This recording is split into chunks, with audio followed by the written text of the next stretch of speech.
Llevas meses orando y nada cambia. Aquí está el porqué. Y sé que esa frase te llegó directo al corazón porque es exactamente lo que estás viviendo.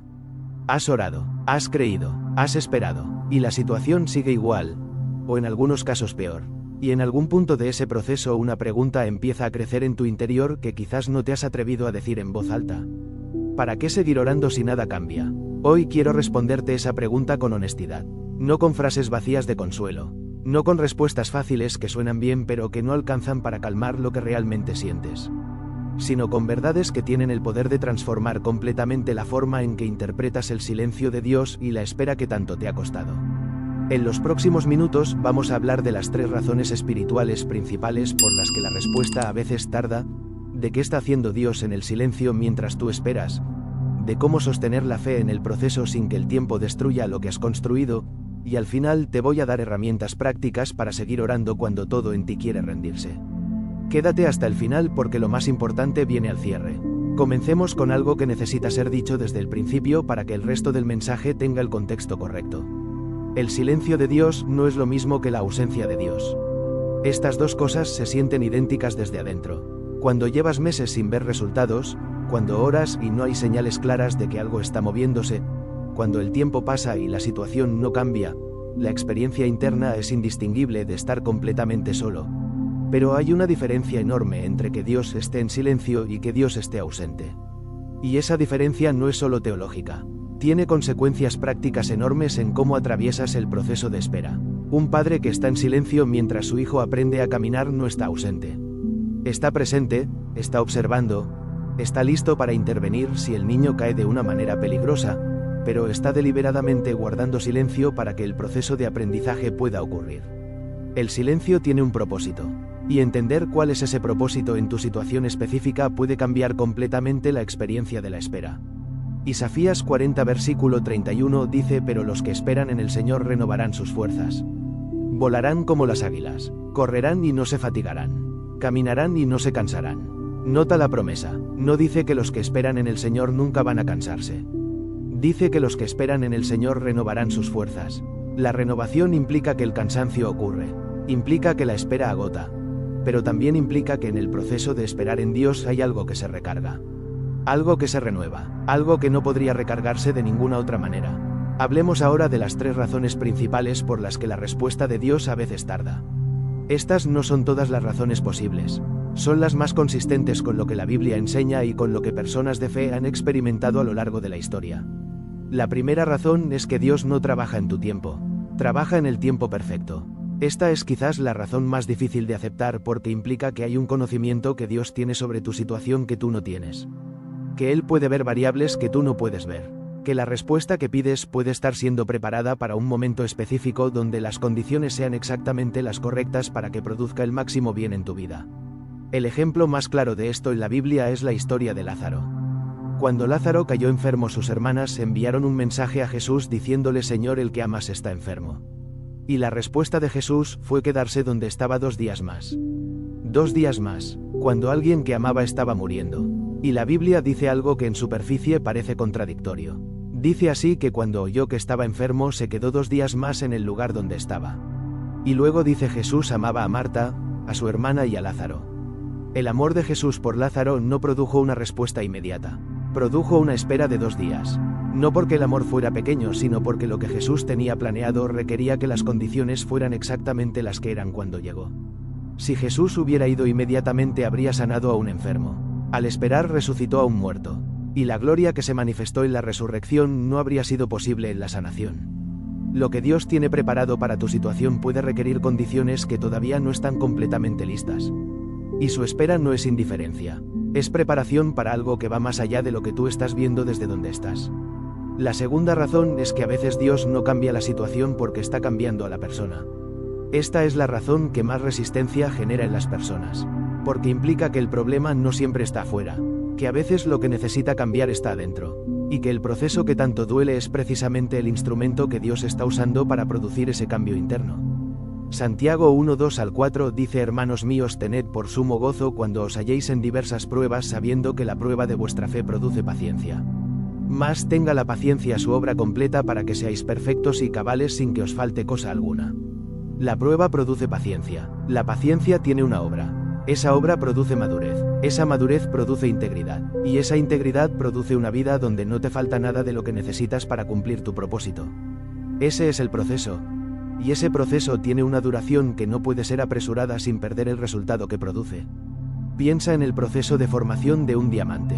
Toma miles de años de presión extrema. Si interrumpes el proceso en cualquier punto antes de que esté completo, no obtienes un diamante. Obtienes carbón a medio camino. La presión que estás sintiendo en este momento puede ser exactamente lo que está produciendo en ti algo que sin esa presión nunca podría existir. Y la interrupción prematura del proceso no te liberaría de la presión. Te robaría el diamante que está siendo formado. La tercera razón es que Dios tiene algo mejor de lo que pediste. Esta razón requiere quizás la mayor humildad para ser recibida, porque implica que nuestra visión de lo que necesitamos no siempre es completa. Que desde nuestra perspectiva limitada pedimos cosas que en el mejor de los casos son buenas, pero que desde la perspectiva de Dios pueden ser menos de lo que Él quiere darte. Efesios 3:20 dice: aquel que es poderoso para hacer todas las cosas mucho más abundantemente de lo que pedimos o entendemos. Mucho más abundantemente de lo que pedimos o entendemos. Eso significa que la capacidad de Dios para responder excede la capacidad de tu imaginación para pedir. Y hay ocasiones donde lo que pides es tan pequeño comparado con lo que Él quiere darte que si te lo diera exactamente como lo pediste te robaría la oportunidad de recibir algo exponencialmente mejor. Y desde adentro del proceso eso no se ve, solo se ve en retrospectiva. Cuando lo que llegó finalmente es tan superior a lo que habías pedido que entiendes por qué la respuesta tardó. Ahora quiero hablarte de lo que Dios está haciendo en el silencio mientras tú esperas. Porque el silencio no es inactividad. Es uno de los períodos de mayor actividad divina en la vida de una persona. En la naturaleza hay un fenómeno que ilustra esto perfectamente. Cuando una semilla es plantada en la tierra hay un período que desde afuera parece completamente inactivo. No hay señales visibles de que algo está ocurriendo. La tierra está quieta, no hay brotes, no hay flores, no hay frutos, pero debajo de la superficie algo extraordinario está pasando. La semilla está muriendo a su forma original para poder convertirse en algo completamente diferente. Está echando raíces hacia abajo, hacia la oscuridad, hacia lo que no puede ser visto, como condición previa para poder crecer hacia arriba, hacia la luz. Y si alguien que no sabe de siembra viera esa tierra durante esas semanas, podría concluir que nada está pasando. Que la semilla no germinó, que el proceso fracasó, pero el agricultor sabe que el proceso más importante está ocurriendo precisamente donde no puede ser visto. Dios es ese agricultor, y tu vida durante el período de silencio es esa tierra. Desde afuera puede parecer que nada está pasando, pero debajo de la superficie Él está trabajando en las raíces. En la profundidad, en lo que va a sostener el crecimiento cuando llegue el momento de que algo emerja. Y las raíces siempre van antes que los frutos. Siempre. Quiero hablarte ahora de 3 ejemplos bíblicos específicos de personas que esperaron largos periodos sin ver resultados y que en retrospectiva su espera resultó ser parte central del plan de Dios para sus vidas. El primero es Abraham. Abraham recibió la promesa de Dios de que sería padre de una gran nación cuando tenía 75 años, y la promesa se cumplió 25 años después cuando tenía 100 años. 25 años de espera, 25 años de seguir creyendo en una promesa que desde la lógica humana se volvía más imposible con cada año que pasaba. Porque no solo no llegaba el hijo, su cuerpo y el de Sara se hacían progresivamente menos capaces de producirlo. Y la Biblia dice en Romanos 4 que Abraham contra esperanza creyó en esperanza. Contra toda evidencia externa siguió creyendo en la promesa, no porque la evidencia lo respaldara, sino porque conocía el carácter de aquel que había prometido. Y cuando finalmente llegó Isaac, la alegría fue tan grande que Sara dijo: Dios me ha hecho reír. Todos los que lo oyeren se reirán conmigo. 25 años de espera, y cuando llegó produjo una alegría que nadie que no hubiera esperado esos 25 años podría haber experimentado de esa manera. El segundo es José. La historia de José es el ejemplo más completo de espera que tiene la Biblia. Recibió el sueño, la visión de su propósito, siendo adolescente. Y el cumplimiento de ese propósito llegó 13 años después de haber sido vendido como esclavo, falsamente acusado y encarcelado.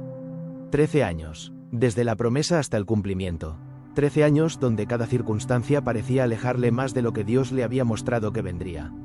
Y cuando finalmente llegó el momento, Génesis 41 dice que Faraón lo sacó de la prisión y en ese mismo día lo puso como gobernador de todo Egipto. De la prisión al palacio en un día, pero solo después de 13 años de preparación que desde afuera parecían un fracaso absoluto. Y el tercero es Pablo en la prisión.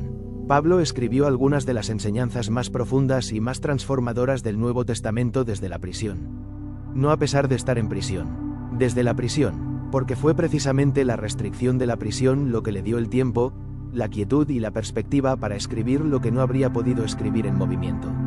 Lo que parecía ser el peor obstáculo para el ministerio de Pablo se convirtió en el contexto que produjo algunos de sus frutos más duraderos.